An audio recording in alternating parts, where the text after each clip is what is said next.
Et, Allah alaikum, par rapport à l'argent, apprenez à n'entrer à la maison que de l'argent halal. Parce que les savants, ils sont unanimes d'après les textes qu'on a, que l'argent haram qui rentre à la maison, wallahi, il passe à madame, il va passer dans les enfants. Et une famille qui grandit dans le haram, c'est catastrophique. Wallahi, c'est très dangereux. C'est pour ça que le rôle du père dans la famille, il est très très important en islam. Le père est celui qui doit toujours s'arranger à ce que ne rentre à la maison que de l'argent qui est halal. Voilà pourquoi on vous dit, s'il vous plaît, maintenant que vous êtes jeune, apprenez dans la religion les choses les plus importantes qui vont faire que vous allez pouvoir gérer votre vie en tant que musulman, en tant que père ou bien mère et ainsi de suite. Enfin voilà, le temps, comme vous le savez, il est toujours court. On essaye de donner, on va dire, le principal des idées comme ça pour nous réveiller par rapport à nos responsabilités. Et c'est pour cela que tout à l'heure, c'était qu'une parenthèse, mais en vérité, pour moi, c'est une très très grande, c'est continuer à respecter vos parents. Ceux qui ont des dossiers avec les parents, parce que la 5e responsabilité qu'on a, wallah, nos parents. Quand on a tout le bloc de la religion, wallah, beaucoup de jeunes, c'est là qu'ils se trompent. Le bloc de la religion, vous savez à quoi il est rattaché juste à côté? Un beau verset qui nous tue, qui nous dit وَقَضَى رَبُّكَ أَلَّا تَعْبُدُوا إِلَّا إِيَّاهُ wa. Rappelez-vous, wa bil walidaini ihsana. Vous savez, c'est quoi waqada? Waqada, ça veut dire qu'Allah, il a décrété, ça veut dire que c'est une loi. Quand Allah donne une loi, wallah, tu ne peux pas la changer. Il dit waqada rabbuka, ça veut dire Allah a ordonné, a décrété. Allah ta'budu illa iya, ça veut dire que vous n'adorez personne sauf Allah. Mais en langue arabe, ce qui a cassé jusqu'à la fin de notre vie, vous savez c'est quoi? C'est le wa. Les savants, ils ont dit que le wa là, c'est et. Et ils ont dit et, ça veut dire que dans ce verset, les deux doivent aller ensemble. Ça veut dire, ils ont dit que si tu vas adorer Allah comme il faut, ils ont dit wa bil walidaini. Vous savez c'est quoi le walidain? C'est les deux parents. Ihsana, vous savez c'est quoi ihsan? C'est la bonté, l'excellence. Ça veut dire être le meilleur. À un point où Allah subhanahu wa ta'ala pour les parents, il a dit وَلَا تَقُلْ لَهُمَا أُفٍّ وَلَا تَنْهَرْهُمَا. Vous savez c'est quoi uffin? Ouf, c'est, comme il dit, c'est une onomatopée en français, c'est un bruit, c'est un son. C'est même pas un mot. Ça veut dire ton père, il te dit, va chercher du pain, et il est 21h. Il va te dire, par exemple, va night shop, mais il faut 5 minutes à pied. Et toi, tu fais rien que... Tu n'as même pas parlé. C'est fini. Wallah, c'est comme si tu dis, j'en ai marre. T'es foutu. Wallah, t'es foutu. Le respect des parents et shabab. Et spécialement, qui ça? La mère. Et je termine par le hadith du prophète, sallallahu alayhi wa sallam. Un compagnon est venu chez lui et dit, Ya Rasulallah. Il lui a dit, quelle est la meilleure compagnie? C'est comme pour dire, quel est le meilleur ami? Il lui a pas dit ton cousin. Il lui a pas dit ton ami du quartier. Non, il lui a dit ta mère. Écoutez bien, le compagnon, vous savez ce qu'il a fait? Il lui a dit, et après ma mère, il y a qui? Vous savez ce qu'il lui a dit? Ta mère. Il a dit, comment ça? Deuxième fois. Alors il a regardé, il a posé la troisième, il lui a dit, et après? Il lui a dit, ta mère. Allahu Akbar, 3 fois. Et après, qu'est-ce qu'il a fait le compagnon? Tu crois qu'il est parti? Et il lui a dit, et après? Il lui a dit, ton père. 4e position, nous les hommes. Ça veut dire la mère, Mskina, Mashallah, elle a pris les 3 premières positions. La mère, celle que tu es sorti de son ventre. Encore tout à l'heure, j'étais à l'école, ils ont appelé une mère pour qu'elle vienne pour un petit gamin de secondaire. Et il était debout devant elle comme ça, comme un... Wallahi, c'est la honte. Wallah que c'est la honte. Un musulman qui fait pleurer sa mère ou son père, c'est pas un musulman responsable. Et jamais il y aura de bien en lui. Il y a les jeunes qui m'entendaient là. Wallah, si vous faites pleurer vos parents, billahi, wallahi, jamais tu auras de bien dans ta vie. Les parents, c'est la chose, sur terre je parle, la plus importante. Ça n'a pas de prix. Même si tu me dis mon père, il est non musulman. Et wallahi, tu dois respecter. Même s'il est non musulman. La preuve dans le Coran, Ibrahim alayhi salam. Connaissez le prophète Ibrahim? Son père, il était musulman? Là. Et comment il l'appelait? Et c'est encore écrit dans le Coran. Il l'appelait Ya Abati, ça veut dire papounet, papi. Alors que son père, il veut le tuer. C'est un polythéiste, son père. Et Ibrahim, subhanallah, il ne rabaisse pas la parole de son père. Il ne le suit pas, c'est normal, il est musulman. Mais jamais il le rabaisse. Donc, Allah d'alikum, faites votre possible, s'il vous plaît, pour vous rappeler un petit peu de toutes ces responsabilités qu'on a citées en partant de la shahada et les responsabilités qu'on a par rapport à elle, jusqu'à arriver à votre vie en tant que jeune, vos responsabilités, subhanallah, avec vos familles, vos amis, et spécialement, comme on a vu, avec les parents, et vos responsabilités, comme on l'a cité dans les traditions, par rapport à la science, l'argent qu'Allah subhanahu wa ta'ala vous a donné, votre programme durant votre vie. Regardez, on vous a à peine donné, je vous ai à peine donné qu'un tout petit résumé. C'est rien du tout.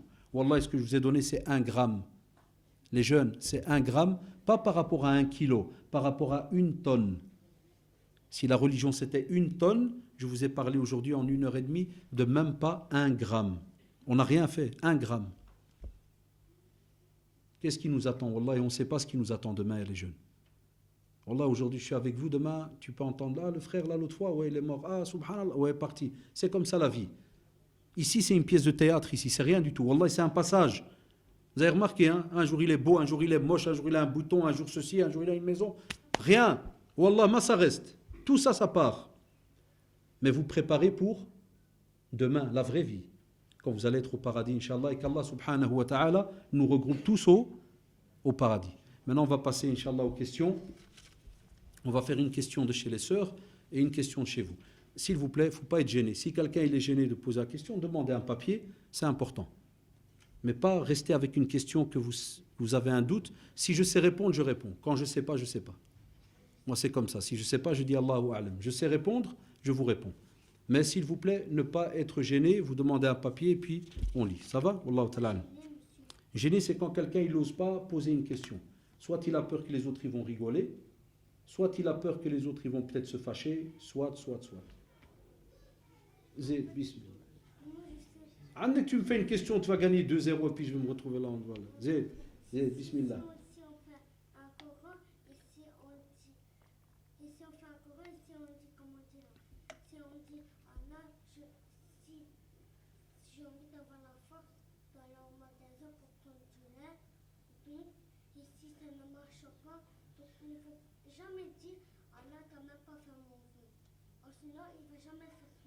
Ah, il veut te dire par là que si jamais, subhanallah, tu as un vœu, tu veux faire quelque chose, et tu demandes à Allah pour le faire. Mais après, il y a que tu n'arrives pas à le faire. C'est vrai? Voilà. Après, vous croyez que vous ne le comprenez pas? Moi, je comprends les discours spéciaux. Si je vous comprends à vous, là, les Kazili, Remak et compagnie, je peux le comprendre lui, hein? Un petit malin. Donc, tu vois, subhanallah, il te dit à ce moment-là, wallah, c'est vrai, il te dit jamais, tu dois dire qu'Allah, il ne répond pas à tes demandes. Tu sais qu'on peut rebondir sur sa petite remarque, elle existe dans la religion. Vous savez, c'est laquelle? Il y a même un verset là-dessus. Wallah, il y a un verset là-dessus. Il te dit وَعَسَىٰ أَن تَكْرَهُ شَيْئًا وَهُوَ خَيْرٌ لَكُمْ. Des fois, tu peux détester une situation, c'est-à-dire tu demandes, tu dis Ya Allah, et il n'y a pas moyen que ça arrive. Et qu'est-ce qu'on te dit dans le Coran? وَهُوَ خَيْرٌ لَكُمْ. Ça veut dire il y a un bien derrière. Si Allah il n'a pas répondu, subhanahu wa ta'ala, à une de vos demandes maintenant, c'est qu'il t'a laissé peut-être mieux dans 1 an, demain. Et si tu n'as pas donné sur terre, wallah, il te le laisse pour où? Pour le paradis. Et naam. Il y a plein de jeunes, ils me disent, monsieur, je termine mes études, ils m'envoient des mails, ils me disent, monsieur, je termine les études, je prie, je fais tout, et il n'y a pas de travail. Allah, il ne m'aime pas. Qui t'a dit qu'Allah, il ne t'aime pas? Tu reçois des lettres, Allah. Des SMS, qui t'a dit Allah, il ne t'aime pas? Non, Allah, sérieux. Beaucoup de gens, ils pensent ça. Non. On te dit, Allah, subhanahu wa ta'ala, les jeunes, gardez cette théorie en tête. Parce que c'est un hadith authentique. Écoutez-moi bien. Gardez ça en tête. Le prophète sallallahu alayhi wa sallam, il dit le 120e jour quand tu étais dans le ventre de ta mère. Je le rappelle tout le temps à nos jeunes, subhanallah, parce qu'il est important. Le 120e jour quand tu étais dans le ventre de la mère. Allah subhanahu wa ta'ala, il envoie un ange. Et l'ange, il va insuffler l'âme par l'ordre d'Allah subhanahu wa ta'ala. Pour que dès que le bébé là, qui est à l'intérieur, il vit, commence à vivre. Et c'est là qu'Allah subhanahu wa ta'ala va décréter Shaqiyun ou sa'id, ajaluhu et rizquhu. 4 choses. Vous avez entendu 4 choses. Ça veut dire c'est là qu'Allah subhanahu wa ta'ala va décréter combien tu vas vivre sur terre, comment tu vas vivre sur terre et combien, donc combien tu vas vivre sur cette terre. Donc on a dit l'ajal c'est combien. Shaqiyun ou sa'id, ça veut dire est-ce que tu vas vivre bien, heureux ou bien malheureux. Subhanallah. Et le rizq, vous savez c'est quoi le rizq? Les jeunes, qui sait c'est quoi rizqun? C'est les biens de subsistance. C'est tout ce qu'Allah il va te donner comme bien durant ta vie, que ce soit nourriture, wallahi, boisson, salaire, argent, ceci, cela, rizq. Ça c'est autre chose. Ça c'est la création d'Allah autour. Le risque, c'est ce que tu vas employer pendant ta vie, ce que tu vas employer. Par exemple, nourriture, manger, kada, les habits, ceci, cela. Eh bien, écoutez-moi bien les jeunes. Si Allah a écrit et a dit à l'ange que toi, toute ta vie, tu vas boire que 50 litres, wallahi, jamais tu vas dépasser 50. Même si à l'hôpital, et j'ai déjà assisté quand on m'a appelé pour des gens qui étaient en train de mourir, et tu vois là, une fois, je n'oublierai jamais, l'infirmière, elle prend une seringue. Et la personne est en train de mourir, comme pour faire les piqûres là. Et la personne est en train d'agoniser. On ne sait pas quand il part, mais il agonise. Tu entends la machine, vraiment, tu sens qu'il part là. Et subhanallah, elle prend la seringue, elle met de l'eau dedans, elle tire, elle met de l'eau, elle lui met dans la bouche. Et puis tu vois la bouche, elle le rejette. Et j'entends l'infirmière, Mskina, c'est une Belge comme ça, elle dit à sa copine, elle dit, oui, écoutez bien, elle lui dit, oui, il n'arrive pas à avaler parce qu'il y a un muscle, elle commence à l'expliquer, toute une théorie. Et puis, moi je t'habillais comme ça, elle me fait, ah vous êtes l'imam? Je fais, ouais, plus ou moins, hein, ouais. J'ai dit, donc vous, si vous mettez la seringue, c'est parce qu'il y a un muscle de. J'ai dit, le muscle, il est où? Écoutez bien, hein. Je dis, il est où le muscle? Il me dit, oui, il est ici. Je dis, moi, si je vous aide et je vais ouvrir, et vous mettez la seringue, mais à l'intérieur. Donc on s'en fout du muscle ici. L'eau, il va descendre. Écoutez bien. Oui, alors je m'approche un peu, je lui tiens la tête, miskin, il est mort maintenant, rahimahullah, je tiens un peu la tête. Et puis elle rentre la seringue. Wallah, il est jeune. Elle appuie, et de nouveau, qu'est-ce qu'il fait? Putsch, et ressort. Après, je crois, un quart d'heure, miskin, il est mort. Erasme, c'était. Un quart d'heure. L'infirmière, je l'ai appelée, je dis, madame, je crois qu'il ne bouge plus, parce que je faisais que le parler, je ne savais pas. Je dis, est-ce qu'il est coma, kada? Elle a appelé le chef, il est venu, il m'a dit, monsieur, il est mort. J'ai dit, madame, je peux vous parler? J'ai dit, comme vous m'avez demandé si j'étais imam, j'ai dit, vous rappelez l'eau tout à l'heure, là? J'ai dit, c'est parce que chez nous, c'est fini. Quand le corps, il commence à tout rejeter, il n'accepte plus rien, juste après à la mort, je dis, chez nous, ça veut dire que le contrat qu'il avait reçu, là, la facture où il y a écrit 20 litres, 50 kilos de viande, c'est fini. Tu peux lui apporter même un tuyau par ici. Wallah, tu peux lui rentrer par là et il va te revomir par une autre manière. C'est vrai ou pas les jeunes? Donc ça c'est important. Côté sœur, ici il y a une sœur, elle dit,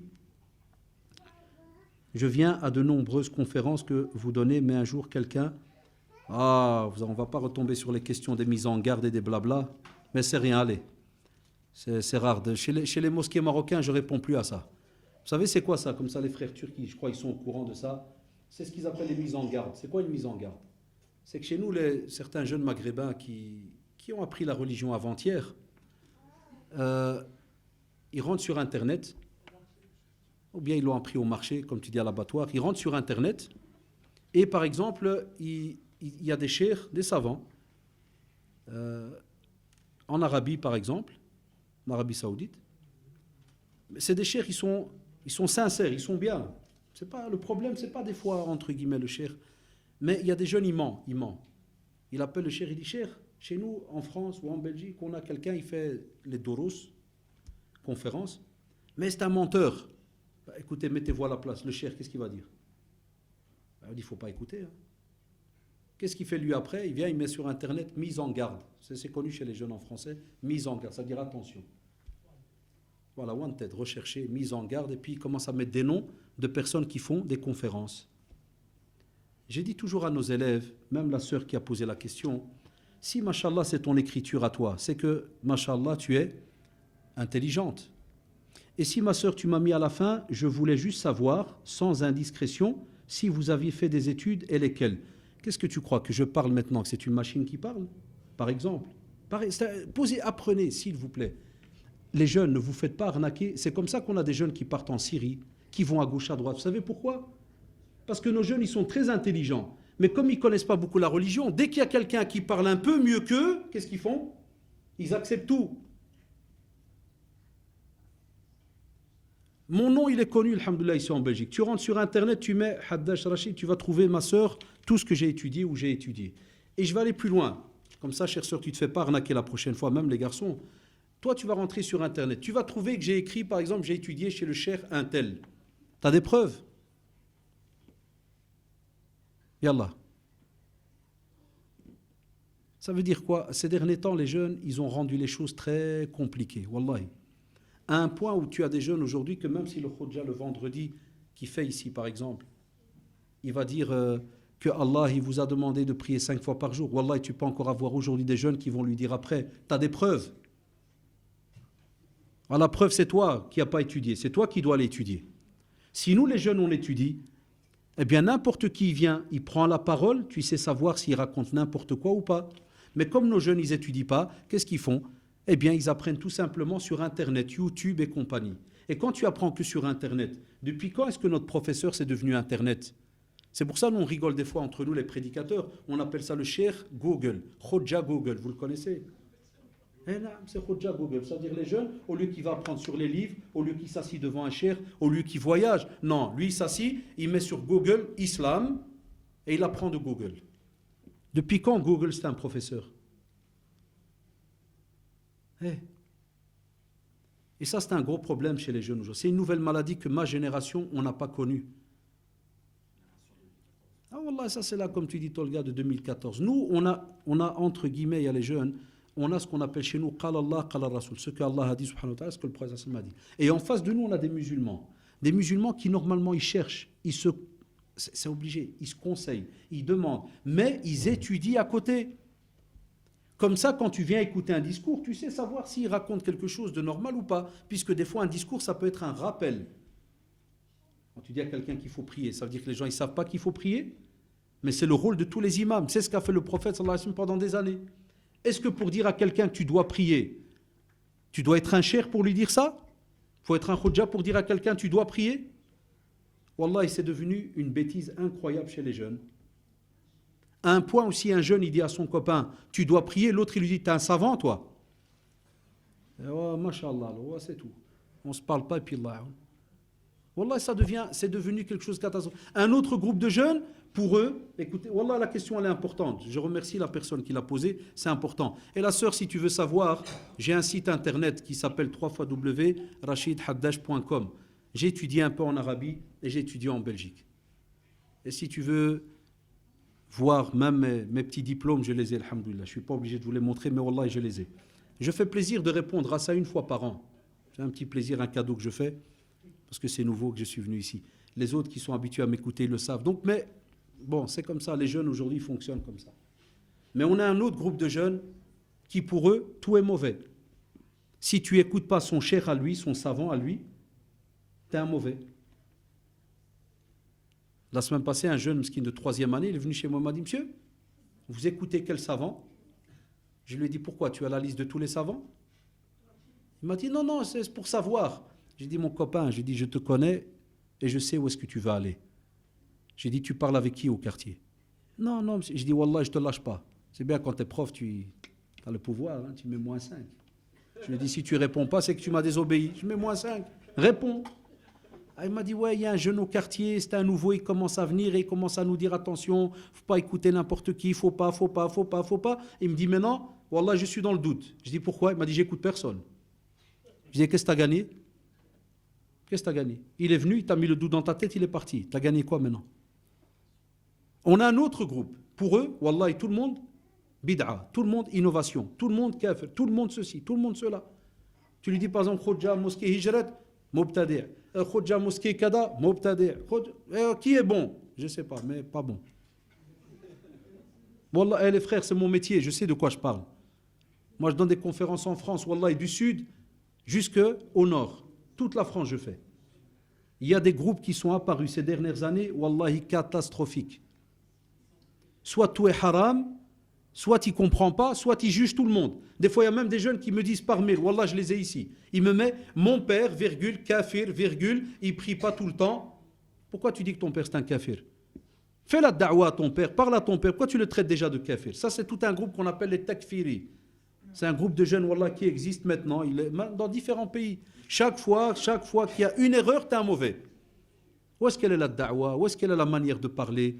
Où est-ce qu'elle est l'amour qu'on doit avoir vis-à-vis du frère en islam pour lui montrer la religion, l'attirer vers la religion?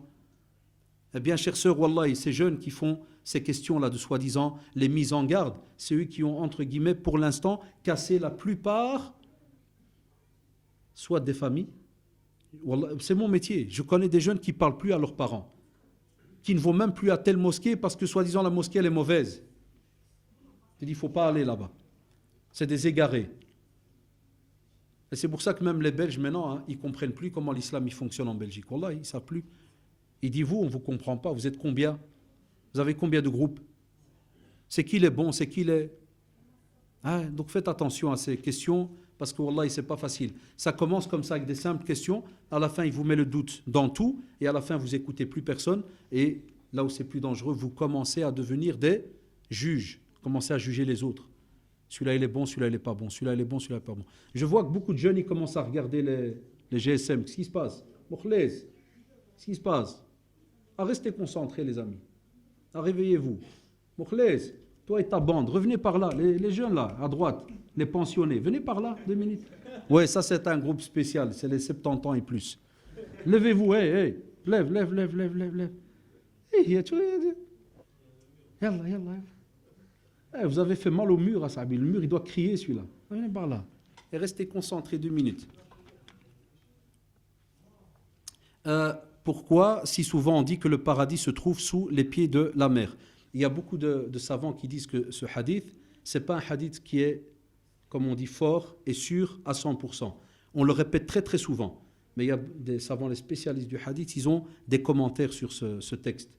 Mais ils disent quand même, virgule, qu'est-ce qu'ils disent? Ils disent que dans la généralité des textes que l'on prend, il dit la mer, elle a une importance, et c'est vrai, capitale. Pourquoi? Ils disent parce que le prophète sallallahu alayhi wa sallam a toujours rappelé la mer et Allah subhanahu wa ta'ala en premier. Dans le Coran, il a rappelé la mer. Et spécialement, écoutez-moi bien les élèves, il a soulevé la question de la mer, vous savez par rapport à quoi? Par rapport au fait qu'elle t'a porté dans son ventre. Un jour, si je ne me trompe pas, c'était Abdullah ibn Omar. L'histoire, elle est très connue, on la rapporte très souvent dans les conférences sur la maman. Abdullah ibn Omar, il était assis près de la Kaaba. Et puis il voit quelqu'un, un pèlerin, qui est en train de faire le hajj avec sa mère sur son dos. Il porte sa mère. Et il fait tout le hajj, sa mère, elle est sur son dos. Et subhanallah, il termine le hajj et il vient chez Abdullah ibn Omar. Abdullah, c'est le fils de Omar ibn al-Khattab, deuxième calife de l'islam. Il vient chez lui, il lui dit, tu vois cette femme, c'est ma mère.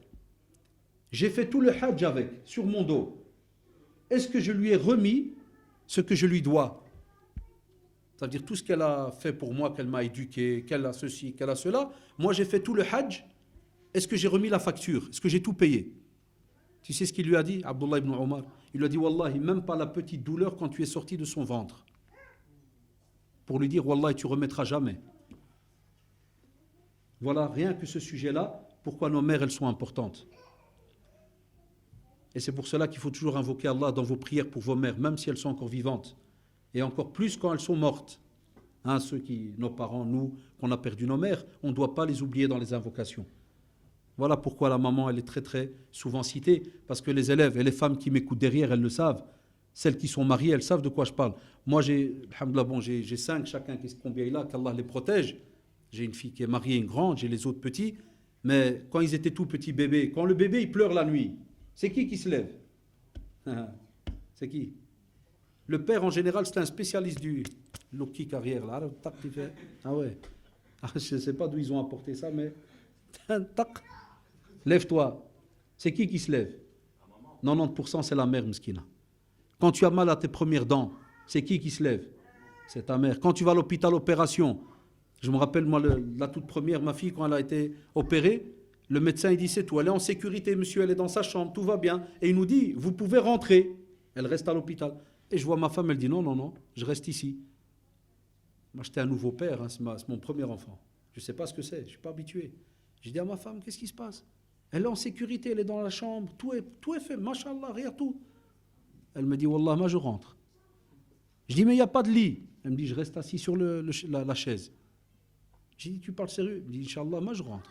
Je vais rester ici. On va aller rester 3 jours à l'hôpital. Chaque fois, je dois apporter une petite casserole et il mange là-bas. Il ne rentre pas à la maison. L'homme, lui, c'est direct, frère. Tant qu'il y a la sécurité, tout est bon, qu'est-ce qu'il fait? Il chauffe la maman, subhanallah. Le matin, quand tu vas à l'école, c'est qui vient des fois vite quand tu étais petit? Les tartines, les ceci, les cela, c'est qui? Wallah, si tu devais compter sur ton père, tu serais mort de faim il y a des années. Wallahi, c'est toujours mesquine à la maman qui... Mais des fois, les papas, ils se fâchent, ils me disaient, si la maman, elle fait à manger aux petits, c'est parce que c'est moi qui paye. Hein. Mais vous savez très bien de quoi je parle, c'est pas facile. Ce métier qu'Allah subhanahu wa ta'ala a donné à la mère, c'est pas facile, c'est très lourd. Wallahi, mais c'est un bénéfice immense le jour du jugement dernier. Wallahi, nos mamans, qu'Allah leur donne le paradis. Elles auront un bénéfice immense si elles se sont occupées comme il faut, mashallah, de leur famille. Les hommes aussi, ils ont des responsabilités, mais vous savez qu'ils n'ont pas dû porter l'enfant comme la maman, elle l'a porté.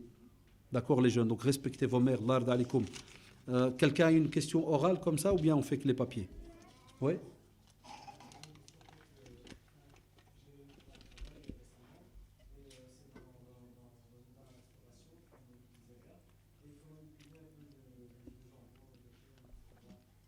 Et nam. Tchouf. Oui, oui. Wacha.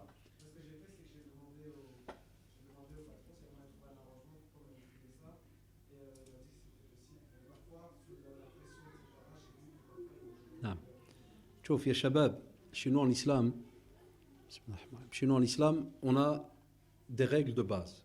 Par exemple, le porc, halal ou haram? Haram. L'alcool, halal ou haram? Haram, taïb.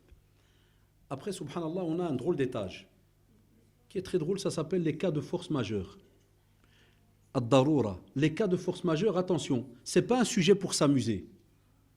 Ça veut dire que c'est les savants, c'est nos professeurs qui disent qu'est-ce qui est un cas de force majeure et qu'est-ce qui n'est pas un cas de force majeure. Alors écoute-moi bien, mon frère.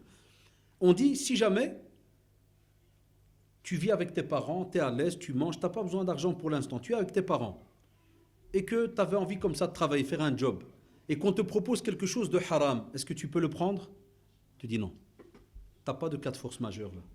Tu ne peux pas.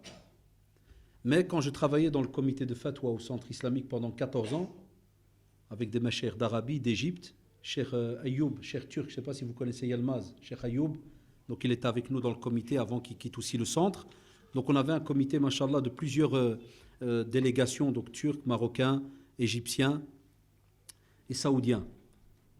Et subhanallah, pendant les 14 ans, écoutez-moi bien les jeunes, les cheikhs, ils demandaient tout le temps la question. C'est là qu'on a été formés aussi pour les questions-réponses. Ils disaient, est-ce que, quand quelqu'un, il nous demandait à nous, regarde, subhanallah, pour la sœur, ça tombe bien, machallah, de tout à l'heure, hein, quand elle demandait, elle dit, tiens, regardez au centre islamique, le cheikh saoudien, écoutez-moi bien, c'est un grand khudja, wallahi, d'Arabie et autres. Il s'appelle Cheikh Abdullah al-Mutlaq. Ceux qui, parmi les frères turcs, ils ont un peu l'arabe, ils passent souvent dans les chaînes saoudiennes pour les fatwas, questions-réponses. Et il est dans ce qu'on appelle le grand comité des savants en Arabie. Mais écoutez bien ce que je veux seulement dire, vous allez comprendre.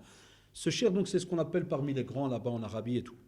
Quand il est venu en Belgique pour nous donner un cours spécial dans les domaines des fatwas, écoutez bien, on a fait une conférence dans la salle de prière au centre islamique, le Merkez que vous connaissez, hein, à l'étage.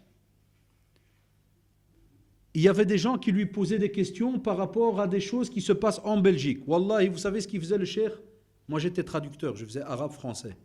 Il me regardait, il me disait, Cheikh Rachid, c'est comment chez vous en Belgique? Donc c'est un cheikh qui demande à moi, un petit élève. Il me dit, c'est comment chez vous en Belgique? Parce qu'on avait des mêmes questions comme ça. Comme quelqu'un ici qui parle du crédit, ceci, cela. Il me dit, est-ce que il est obligé de prendre ce travail? Je dis, cher, chez nous en Belgique, si jamais tu es par exemple au chômage, écoutez bien, ça c'est une deuxième réponse. Si tu es au chômage et on t'a contrôlé une fois, deux fois, et la seule entrée que tu as pour vivre, c'est ce chômage. Et tu arrives à la troisième, on te dit, monsieur, si vous ne prenez pas ce travail, vous êtes renvoyé du chômage. Et tu vas te retrouver à la rue. Là, les savants, ils ont dit, provisoirement. Écoutez bien, qu'est-ce que j'ai dit? Provisoirement, tu peux prendre ce travail.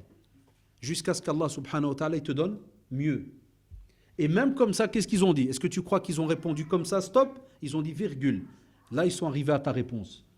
Ils ont dit, même en prenant le travail, ils ont dit, fais ton possible pour parler avec tes collègues, pour que lui fasse à ta place quand il faut, par exemple, préparer, par exemple, des sandwichs avec du jambon et tout. Est-ce qu'ils ont terminé la réponse? Non, virgule. Ils ont dit, pendant que tu travailles là, qu'est-ce que tu dois faire? Chercher un autre travail. Alhamdoulilah, c'est pas dangereux, c'est pas interdit. Même. Non, non. Hatta les savants, ils ont une fatwa très, très connue dans le monde des élèves. Ils ont dit, quand l'argent est mélangé, de l'argent halal, l'argent haram, parce que tu n'avais pas le choix. Ou bien des fois, on a une personne qui a le choix, mais il a été touché avec de l'argent qui est haram, du mélange. Il a son salaire, plus il a de l'argent qui trafique, et il sait que c'est de l'argent qui n'est pas bien. Ils ont posé la question aux savants, pour leur dire, est-ce que cet argent-là, il est haram complètement? Ils ont dit non, jamais tu peux dire que cet argent est haram complètement, parce qu'il est mélangé. Mais ils ont dit, si je viens chez toi, et j'apporte avec moi 100 €, je rigole maintenant, hein, c'est un exemple. Et il dit, et je te dis, Abdel, j'étais dans la rue, je trouvais un de ces sacs, quand j'ai ouvert, il y avait un de ces morceaux de porc, une de ses jambes, et un Belge qui est passé, je dis, monsieur, regarde, tu vas acheter 50 €. Et le Belge, il a pris, il t'a donné 50, il t'a donné. Cet argent halal ou haram? Haram complètement. Ils ont dit, si je viens chez toi, et je viens manger, je dépose la viande, et écoutez bien la suite. Les cheikhs, ils ont dit, je dépose l'assiette. Et toi, tu me dis, tu vois le tagine là? Masha'Allah, hier, j'ai vendu une de ces cuisses de porc, 50 €, j'ai acheté 2 kilos de viande. Ils ont dit, tu peux manger la viande? Ils ont dit non. Parce qu'elle vient de l'argent qui est haram. Regarde les savants, combien de réponses. Certains, ils répondent 2 secondes. Il y a plein de règles.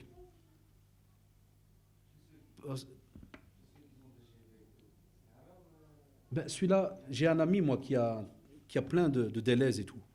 Je ne vais pas rentrer dans les détails, il est connu en ville. Il a plein de délais et tout. Et un jour, il m'a appelé pour ces questions-là. Je lui ai dit la même réponse qu'un frère. Je lui ai dit, cher frère, est-ce qu'un musulman, est-ce qu'il peut vendre de l'alcool? Non. Donc maintenant, qu'est-ce qu'il est en train de faire? Il essaye de les revendre petit à petit. Il en a vendu quelques-uns, il reste encore un. Tu dois faire ton possible pour les revendre. Il doit faire son possible, écoute-moi bien, les savants disent par exemple, et ils le savent, subhanallah, les commerçants, il y a des commerçants ici ou pas? Ils savent. Un exemple, ici, votre cafétéria. Quand tu vas faire des courses, tu sais combien tu as acheté de café, tu sais combien tu as acheté de limonade, c'est vrai ou pas? Combien de ayran, c'est vrai ou pas? Si ayran il était haram, tu sais combien il y en a? Tu en as acheté 50. Il te dit, tu sors l'argent des 50 ayran et tu donnes fils sabilillah. Pas à la mosquée. Les savants, ils ont dit jamais à la mosquée. Allah, il est tayyib et il ne reçoit que ce qui est tayyib. Ça veut dire Allah, il est bon, il reçoit que ce qui est bon. Tu ne peux pas lui apporter du mauvais. Donc, on sait que dans la comptabilité, tu peux enlever qu'est-ce qui est haram. Mais ne me dis pas, je suis dans un cas de force majeure, je mange cet argent-là. Ça, c'est spécialement pour les commerçants qui ont des magasins. Et il doit faire son possible pour ne vendre que du halal, ya shabab. Vous savez, l'imam Ahmad ibn Hanbal, vous connaissez l'imam Ahmad, comme l'imam Abu Hanifa, rahimahullah, l'imam Shafi'i, l'imam Malik. L'imam Ahmad, il était un grand cheikh, mais il était aussi un commerçant dans quel domaine? Qui se rappelle? Tissu. Il vendait du tissu, l'imam Ahmad. Et subhanallah, un jour, écoutez bien, il apporte du tissu, et puis il trouve un morceau de tissu où il y a un défaut. Et il dit ça à son travailleur. Il lui dit, écoute-moi bien, tu vois ce tissu-là, quand tu vas le vendre, tu dis aux gens qu'il y a un défaut. Son travailleur, subhanallah, il a oublié. Il revient, et il dit à l'imam Ahmed, il lui dit, désolé, j'ai vendu le morceau, j'ai oublié de dire. Vous savez ce qu'il a fait l'imam Ahmed? Il est sorti dans le marché plusieurs fois, et il a crié, il criait. Celui qui a acheté un tissu chez l'imam Ahmed, celui qui a acheté un tissu chez l'imam Ahmed, qui le ramène, il y a un défaut. Il a vu que personne n'est venu. C'est peut-être quelqu'un d'une autre ville. Vous savez ce qu'il a fait? Il a pris l'argent du tissu. Par exemple, il coûtait 50 dinars et il a donné, fi sabilillah, il a donné pour les pauvres, pour ne pas le manger. Et l'argent haram, c'est lourd. Donc tu fais ton possible, frère. Toujours. Trouver mieux. Oui? Oui.